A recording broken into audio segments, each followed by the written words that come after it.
ಲಾ ಲಾ ಲಾ ಲಾ ಲಾ ಲಾ ಲಾ ಲಾ ಲಾ.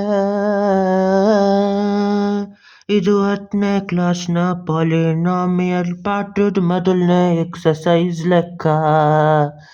ಇಲ್ಲಿ ಕೆಳಗಿರೋ ಗ್ರಾಫ್ನ ನೋಡ್ಬೇಕು. ಇಲ್ಲಿ ಏನಂತ ಕೊಟ್ಟವ್ರೆ ಅಂದ್ರೆ y ಅಂದ್ರೆ ಅದು p(x).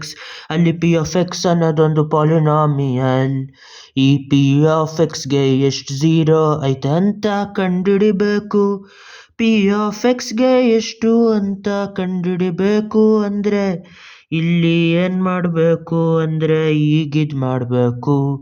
ಅಂದ್ರೆ y ಎಷ್ಟು ಝೀರೋಗಳೈತೆ ಅಂತ ಕಂಡುಹಿಡಿಬೇಕು. ಈ y ಎಷ್ಟು ಝೀರೋ ಆಗೈತೆ ಅಂತ ಕಂಡುಹಿಡಿಬೇಕು.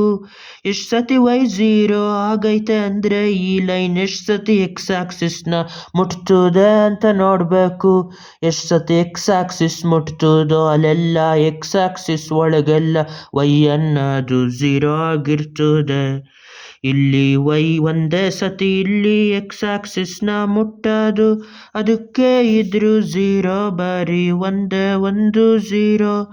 ಅದೇ ಥರ ಇದಕ್ಕೆ ಇಲ್ಲಿ 2 ಸತಿ ಮುಟ್ತದೆ.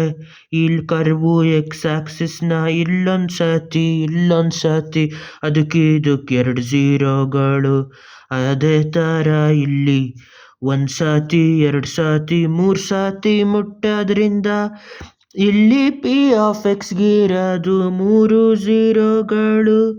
ಅದೇ ಥರ ಇದರಲ್ಲಿ ಸ್ಟ್ರೈಟ್ ಲೈನ್ ಆಗಿದ್ರು ಕರ್ವು ಇದು ಮುಟ್ಟೋದು x ಆಕ್ಸಿಸ್ನ ಒಂದೇ ಸತಿ, ಇಲ್ಲಿ y ಆಕ್ಸಿಸ್ ಮುಟ್ಟೋದು, ಹಂಗಾಗಿ ಅದು ಝೀರೋ ಅಲ್ಲ, ಇದು ಒಂದೇ ಝೀರೋ. ಇಲ್ಲಿ ಇದು ಈ ಥರ ಕರ್ವಾದ್ರೂ ಮುಟ್ಟೋದು ಒಂದೇ ಸತಿ, ಅದಕ್ಕೆ ಇದಕ್ಕೂ ಒಂದೇ ಝೀರೋ. ಈ ಕರ್ವ್ಗೂ p(x) ಇಲ್ಲೂ ಒಂದೇ ಝೀರೋ. ಇಲ್ಲಿ ಎಷ್ಟು ಝೀರೋ? 1 2 3 4 4 ಝೀರೋ. ಇಲ್ಲಿ 4 ಝೀರೋ. ಇಲ್ಲಿ ಇದು p(x)ನ ಝೀರೋಗಳು ಈ ಲೆಕ್ಕದಲ್ಲಿ. ಲ ಲ ಲ ಲ ಲ ಲ ಲ ಲ ಲ ಲ.